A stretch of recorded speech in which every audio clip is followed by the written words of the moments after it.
Good morning, everyone, and welcome to this week's Fat Profits Macro webinar.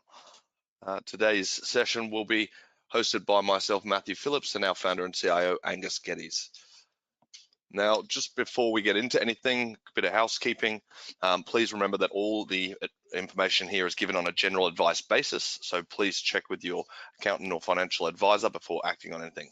And as always, past performance is no indicator of future performance. Look, this next one, it's a darling of most people's portfolios. It's not something that we've been covering for quite some time, but I'm sure a lot of people were interested. So I thought we'd just have a bit of a chat to CBA to wrap it up before the question and answer. Look, we hold CBA in our Australian Share Income Managed Account portfolio. The reason I thought it was worth talking about CBA is it's amazing how the market doesn't like it. There's not many brokers that have buyers on it. In fact, most of them have got neutral ratings on it. A lot of fund managers are actually short CBA, but as we can see, you know, the stock price continues to climb despite what the market's saying about it. You know, the path of least resistance is up.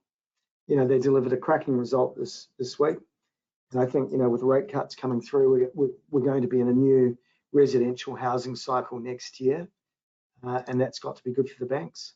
So, you know, a lot of people are tempted to cash out of CBA, and we know that will be some sort of correction, a reaction at some point, but there's nothing to suggest that technically. And I think, you know, for now, the path of least resistance is to the top side.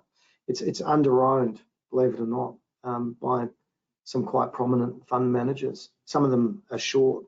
That would be hurting that, you know, given that it's expensive to short the banks because of the dividends that they pay.